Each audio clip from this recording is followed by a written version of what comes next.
He who hath ears to hear, let him hear. Matthew 13, verse 9. Day 168. Ezekiel chapters 1 through 6. And when I saw it, I fell upon my face, and I heard a voice of one that spake. Ezekiel 1 verse 28. Welcome to my daily bread. It's Tuesday, June 17th, and today we step into the powerful, often mysterious visions of the prophet Ezekiel. Ezekiel begins his prophetic ministry not with a whisper, but with a whirlwind, a vision of God's glory so overwhelming he falls on his face. Let's reflect together. What do you see when you think of God's glory? Ezekiel saw flashing lightning, wheels within wheels, creatures with four faces, and a brilliant light that radiated like a rainbow in the storm. God revealed himself in awe-inspiring majesty, not to intimidate Ezekiel, but to anchor him. Before Ezekiel could speak for God, he had to be undone by God. Have you had moments that left you on your face before him? Not all glory comes in grand visions.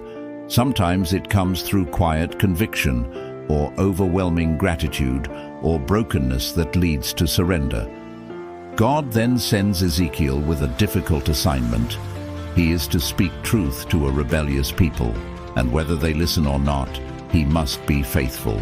God even makes his face strong against their faces. Are you willing to obey, even if the people around you refuse to listen? Do you live for response or for obedience?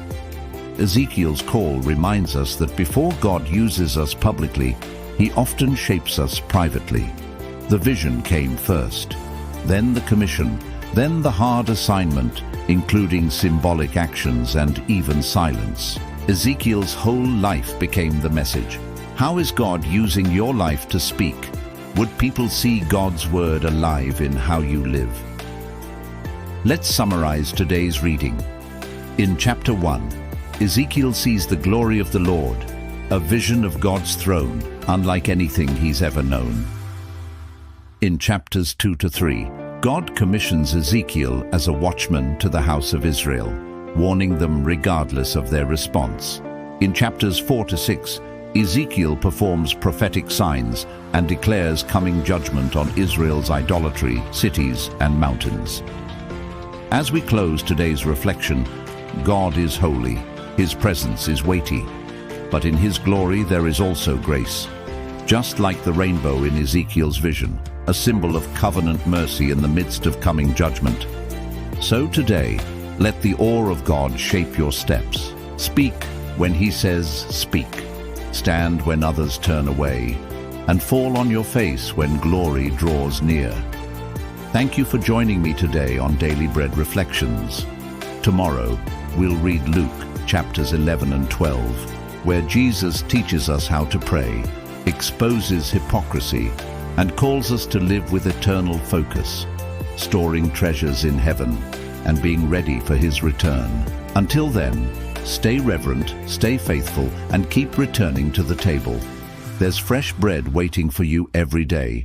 If today's reflection blessed you, don't forget to like, share, and subscribe. It helps us spread the word and reach more hearts with God's truth and grace. Tap the bell so you never miss a new devotional. Let's keep growing together. One day, one verse, one fresh word at a time. Thanks for being part of the My Daily Bread family, where the table is always set and the bread is always fresh.